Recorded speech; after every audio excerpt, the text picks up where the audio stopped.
And if you give him... You're watching VTV 15, your source for local government, history, and the arts.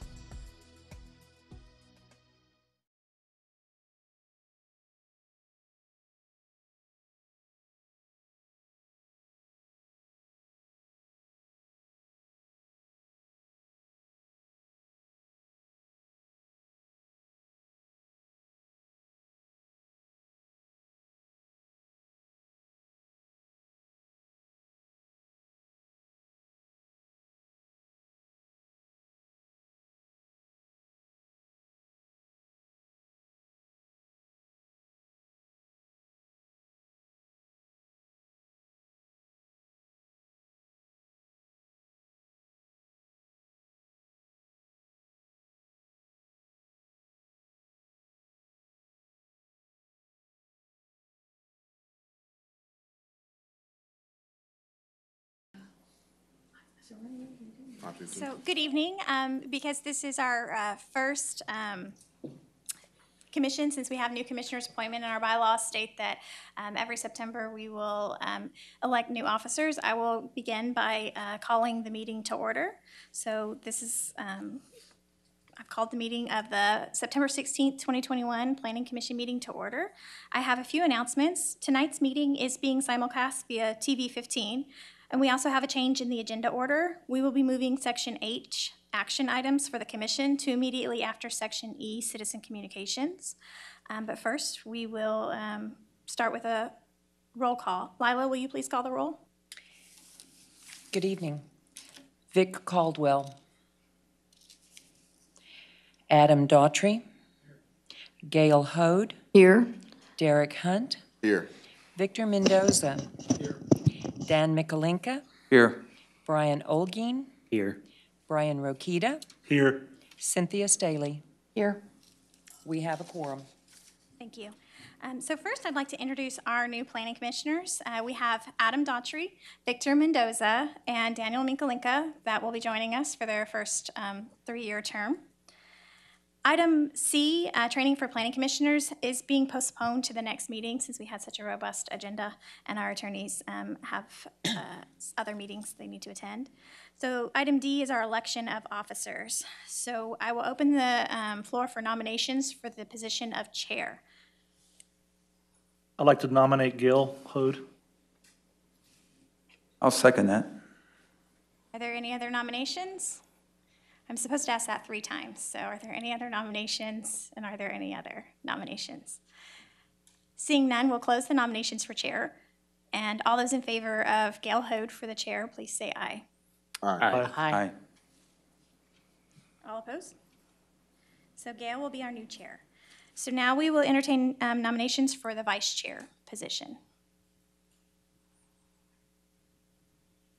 I nominate Cindy Staley. Okay. I'll second. Are there any other nominations? Are there any other nominations? Are there any other nominations? Seeing none, we will close nominations. All those in favor of Cindy being the vice chair, please say aye.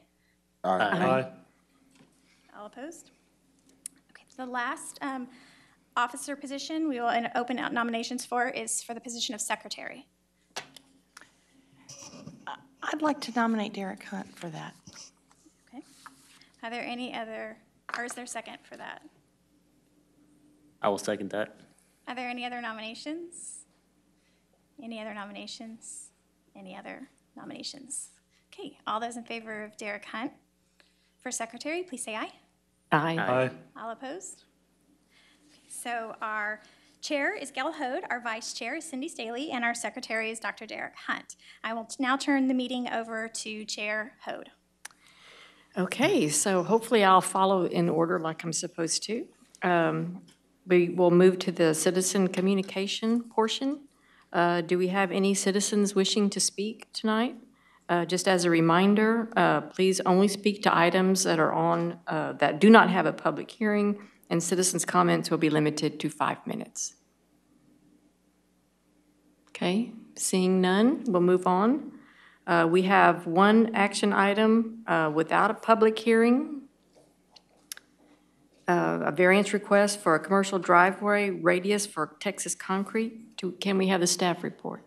Yes, so Texas Concrete Company has requested a variance to Section 2085A in order to reconstruct an existing non-conforming driveway that they were stated was in use prior to May 1st, 2010, which is located at the curvature of the intersection of Polly and Crane Streets on their property located at 4702 North Vine Street. The property owner wishes to reconstruct that driveway as a one-way driveway with a radius of 15 feet, which is below the required minimum driveway radius. The commercial driveway standards state that the minimum radius must be 20 feet and the maximum cannot be more than 30 feet. The applicant has submitted a drawing proposed to reconstruct that one-way driveway with one 25-foot radius and one 15-foot radius. So the proposed 15-foot radius is below the minimum required radius for the commercial one-way driveway. In order to reconstruct the driveway, the property owner is required to, of course, obtain a driveway permit. And as part of that permitting process, the applicant must submit us an application and then along with a scaled plan. And that scaled plan showed, of course, that 15-foot radius. The plan also showed that the proposed driveway was to be constructed out of a hot mix asphalt base course. However, the city's 2018 design guidelines and standard details require commercial driveways to be constructed out of concrete. So in order to reconstruct the driveway, council must first approve the variance, allowing the 15-foot radius based off of a recommendation by the Planning Commission. And then they would have to revise that plan that they submitted to show that the driveway is constructed out of concrete to meet the city's design specifications. Staff recommends approval of the variance to the eastern curb radius to allow a 15-foot radius conditioned upon Texas Concrete submitting a site plan in conformance with the parking and screening fence regulations that are outlined in Chapter 21, specifically complying with Sections 2195 through 21100 and Section 21102, which is essentially the screening fence and parking requirement sections, and then completing all associated improvements on that site plan that they submit. Staff recommends these conditions to mitigate debris tracked from the Texas Concrete site onto the city's thoroughfares. The pavement requirements of Chapter 21 alleviate gravel, rocks, and debris from being tracked onto city streets. And screening fences standards help prevent runoff from the site as well as promote the orderly appearance of development within the city. So for these reasons, staff does recommend approving the driveway variance, however, conditioned upon the outline conditions that I just stated. So I'd be happy to answer any questions. Anyone have any questions? Okay, if not, do we have a motion? I would move that we approve it as conditioned here with the concrete and the fencing. That's very good. I'll second. Okay, we have a motion and a second. All in favor? Say aye. Aye. Any opposed? Okay, so the motion passed.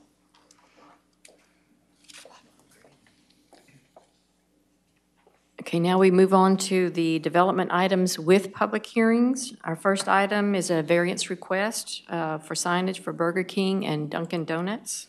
Do we have a staff report on that, please? Good evening, Commissioners. This project currently exists as 4 platted commercial lots as part of the Texas Hidden Subdivision Resub Number 2. Lots 5 and 6 are being developed into a Dunkin' Donuts and Burger King respectively. The property owner is requesting a variance to place a multi-tenant pylon sign on Lot 6 along with a monument sign on the same lot, with both signs being oriented toward the same street and being over the maximum allowable square footage of signage. Staff recommends approval of the variance request for the following reasons. Lot 6 is allowed 2 signs because it is a corner lot, and the multi-tenant pole sign represent all entities on lots 5 through 8, rationalizing the overall square footage. Additionally, approval of the variance is recommended on the condition that any additional freestanding signs on lots 5 through 8 must be monument or directional signs and must adhere to all ordinances otherwise. Staff has determined that the granting of this variance will not prevent the orderly development of the surrounding area and that it would actually promote the development of lots 7 and 8. I'm open to questions now. Any questions? Okay, we will now open the public hearing. If you wish to speak, please come forward, but please remember also that comments are limited to 5 minutes.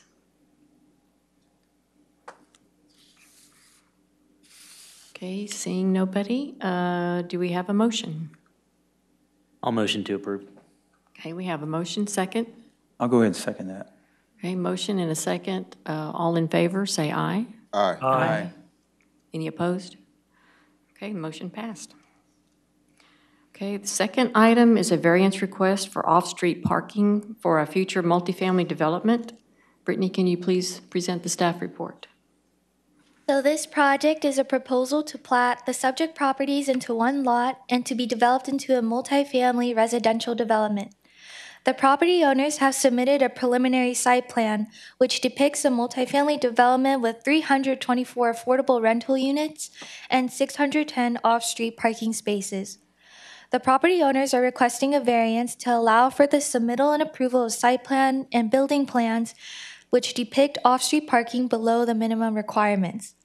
Staff recommends approval of the variance request for the following reasons.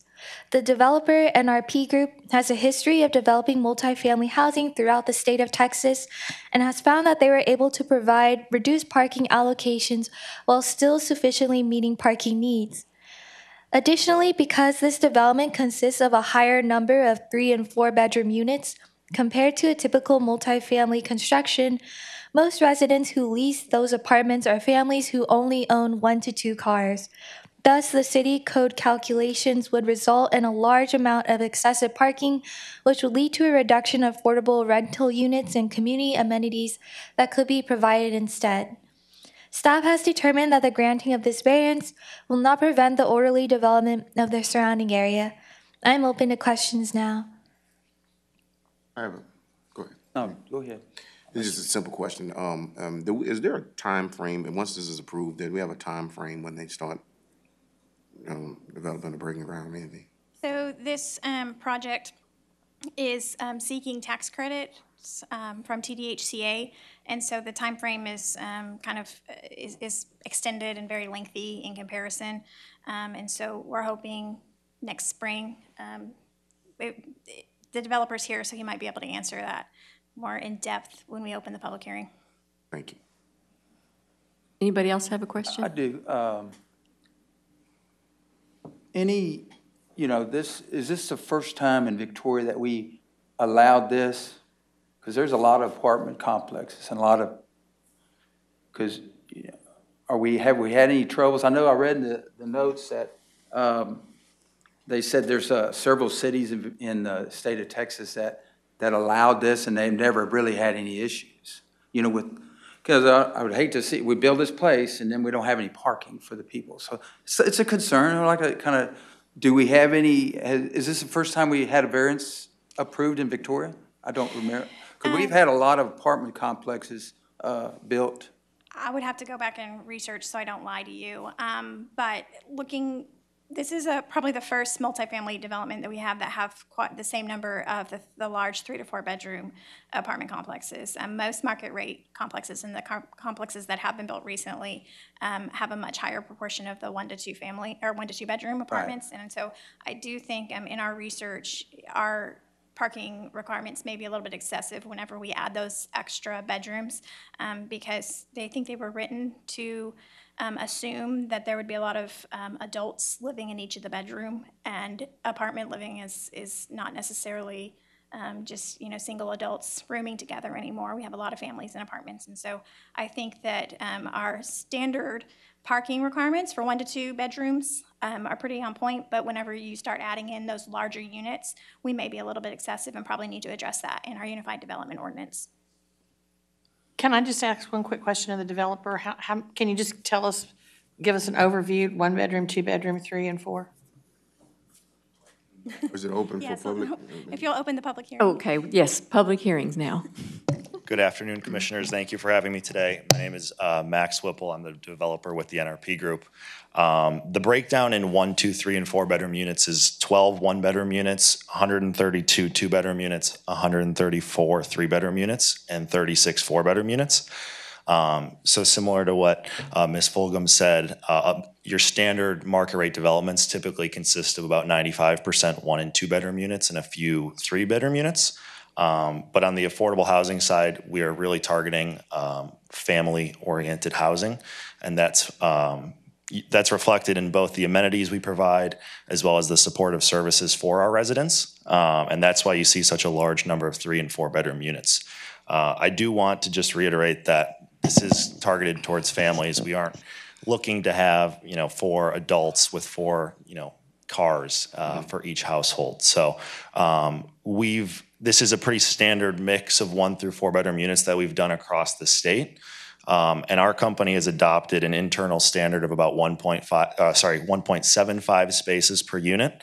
And we also end up managing these properties after they're built. And our property management firm tells me that about 25% of those spaces still go unused on a nightly basis. So that's definitely a concern of ours as well, because we want to be good stewards in the community. We don't want to have, excessive street parking or concerns with the neighborhood. So something we're very cognizant of as well, and take that into account in our development plans. I also like to follow up that the apartments are based on income to be able to rent, and so the chances of having 4 adults with 4 vehicles meeting those lower income requirements are probably not high. Madam Chair, I just wanted to, well, my question was dealing with what is the time frame we're looking at once everything is approved? Yes, sir. So we are submitting an application to the Texas Bond Review Board for tax-exempt private activity bonds issued by the Victoria HFC. The timing of that allocation is uncertain. Our thought is we will most likely get that allocation in March, which allows us to submit a tax credit application to TDHCA, Texas Department of Housing and Community Affairs, shortly thereafter, which would result in construction commencing approximately this summer.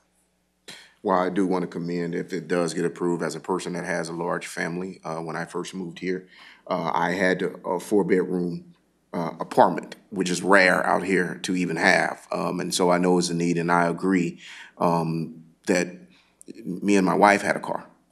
So, maybe a 2-car, maybe that, but it was never, just looking at the complex that it wasn't. So I just wanted to. Thank you. Any other questions, concerns?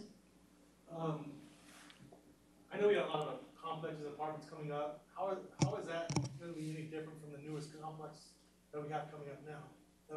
His complex and the recent new complex that already have. How is that any different, or are we just reinventing the wheel, or just?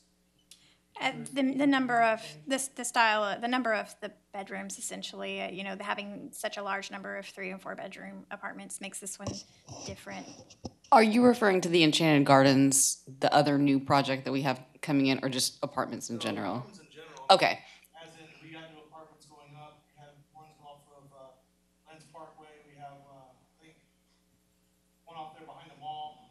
I was kind of wondering, how is this any different from the apartment complex? The mix of number of bedrooms in the apartment, the type of apartments, makes this one a little different. Go ahead. So we're going to wind up eventually with 2 different codes, one for this multi-family units versus the standards that we have. I think whenever we go through the Unified Development Ordinance, we need to evaluate if we should go to a per unit parking ratio versus a per bedroom. Right now, our code is written for per bedroom, which disproportionately affects, I think, those 3 and 4 bedroom. And I just wanted to say that it goes to adding to this south side and adding to the development down there and helping where everything, like you mentioned, everything that you had named was towards north side, and so we're seeing some development and beautification that I would say that will go down there. And all those are great reasons, but I think the gist of our recommendation is really based off the ratio of the number of bedrooms and how our code requires parking to be based off number of bedrooms versus number of units. And that was my concern. I just wanted to make sure that we don't have an issue with parking down the road. And like I said, this isn't the first rodeo y'all did, so, and you said in your notes that other towns, and you have adopted a ratio, so, and then we're above your ratio on our what we approve on the variance tonight, if so be it. And that was something, Commissioner, that I wanted to mention as well, is that, we worked with staff. I know initially there was some concerns about the number of spaces. So we did what we could in order to maximize the number of spaces while still maximizing the number of affordable housing units and community amenities that we were able to provide. Okay, Thank you very much. any other questions? If not, do we have a motion? I'd like to make a motion for the multifamily development variance. Okay, I'll second? second that. I'll second it. Okay, all in favor? Aye. Any opposed? Okay. All right. Thank you, Commissioners. There's one item on the consent agenda, which is the minutes of August 19th. I guess everybody's had a chance to read them. Do we have a motion to accept? Okay, Victor, a second, please? Second, Adam, all in favor? Aye. Aye. Any opposed? Okay. Then other business, monthly development report. So last month, 7 minor plats and 4 site plans were submitted. In addition, the variance request for Hernandez subdivision was approved in City Council. Permits issued and permit fees continue to show an increase compared to last year. Are there any questions on the monthly development report? Any questions for staff? Okay, thank you very much. Are there any other items from commissioners at this time? If not, then we are adjourned. Thank you very All right. much.